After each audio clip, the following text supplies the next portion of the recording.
Good morning, everybody, and thanks for joining us here on 9 News Watch on this Wednesday, March the 16th. I did just double-check the calendar. I am Meteorologist Chris Bianchi. Thanks so much for joining us for what's going to be a very active day tonight, or night tonight, and into your Thursday morning with the potential for a couple of inches of heavy wet snow for us here in Denver.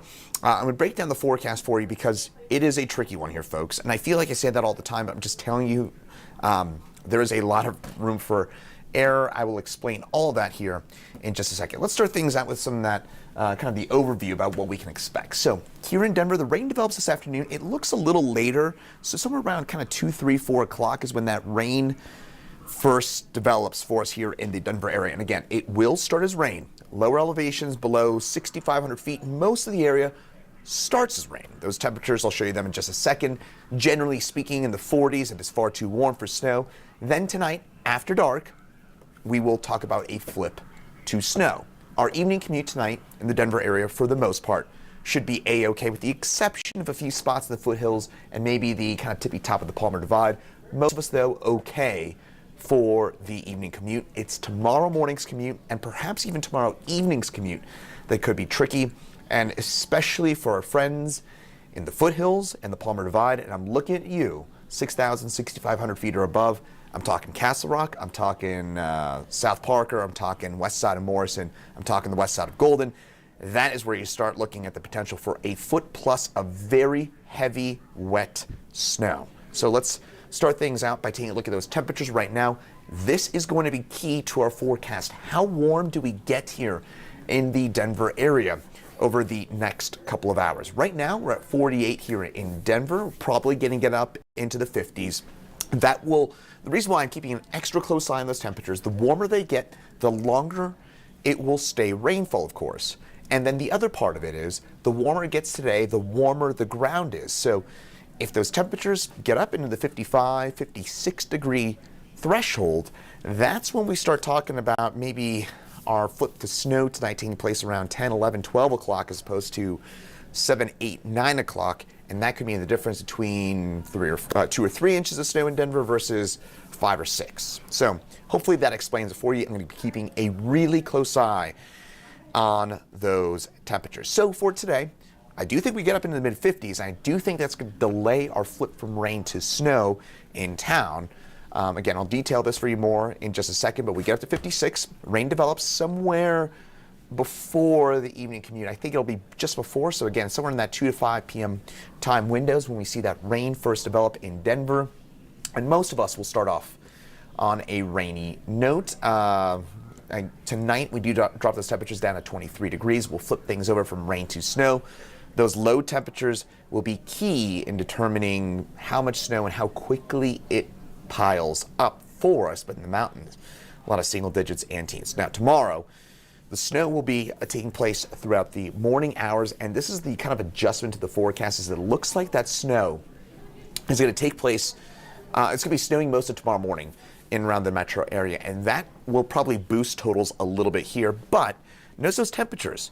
34, 36. It's not really going to stick on roadways, at least tomorrow morning. So the snow that will impact the morning commute will take place before dawn tomorrow. So overnight.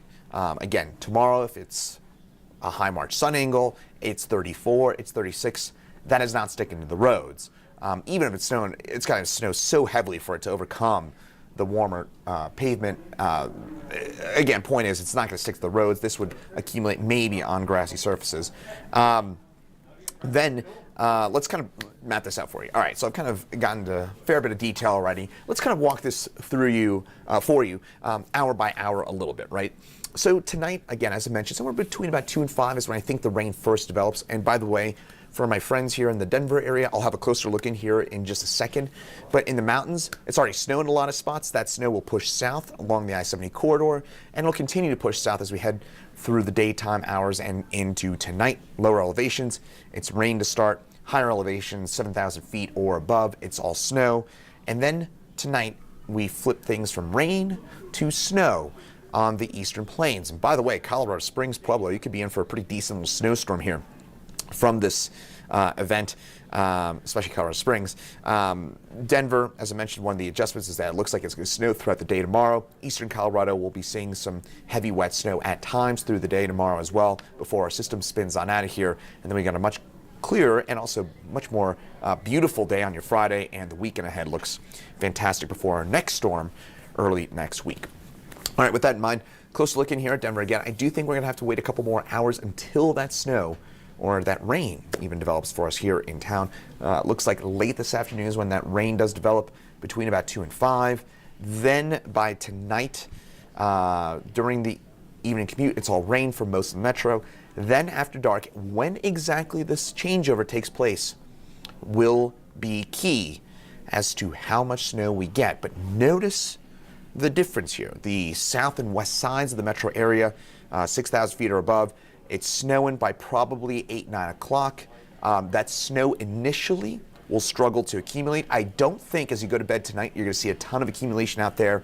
Most of the accumulation will take place between about, I think, 10 p.m. tonight and about 2 and 3 early tomorrow morning. So again, I think we will be talking about some issues this tonight, but the worst of it will be during the overnight time frame. That's when those temperatures drop below freezing, or at least around freezing. It'll be overnight, so you won't have the sunning on play. And it's also when it looks like we have the heaviest precipitation actually falling. By about midnight, the majority of the heavy snow is done, but as I mentioned as well, it looks like it's going to be snowing throughout the day tomorrow, especially in the foothills and in the Palmer Divide, and that's why those areas will see much more rain and snow. And by the way, it could be a fairly unsettled day throughout the day tomorrow as well, with the potential for rain and snow throughout the day tomorrow, and then it finally all winds on down by about dusk tomorrow night, and then this is over and done with, and we won't see rain or snow again until later in the until early next week. And that, by the way, could be quite an interesting storm. More on that in just a second.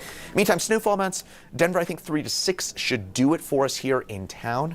But notice, you get down to Castle Rock, to Conifer, to Evergreen, huge difference. Once you get to 6,000 feet or above, that is when you go from 3 to 6 inches all the way on up to perhaps a foot or more of very heavy wet snow. And mention those warm temperatures.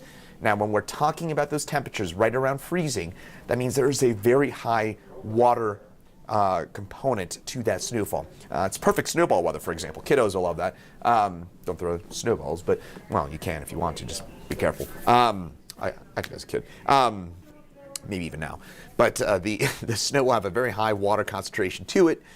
And the point is it's very heavy, so it's going to be difficult to shovel. So for friends in the foothills, be careful shoveling that snow. Remember to use your knees to shovel it out. And, you know, honestly, if you've had health issues, heart problems in particular, pay the kiddo $20-25 next door to shovel it for you, because it's going to be that very heavy wet snow that's difficult to shovel. We've had a lot of these kind of fluffy snow events, which are much lighter snow events this season. This will be a very different one from them. By the way, this could, in some of those areas where we're talking about a foot plus worth of snowfall, this could bring down some branches just because there's so much water within that snow, that kind of snowfall. So from there, we go to a beautiful weekend, and then early next week, the computer models are all over the place on our next storm early next week. But one of the computer forecast models is starting to get some traction on social media. Of course, everything that you see on social media is 100% accurate. That's me dripping with sarcasm. But the point is Monday, Tuesday, we could be talking about the potential for a significant snow event if things pan out. There's 1 or 2 computer forecast models that are showing a higher end snowfall event for us on Monday and Tuesday. Other ones showing less snowfall. We'll have to wait and see on it, but there is the potential there for some significant snow early next week. I'm just going to give you that as an early heads up.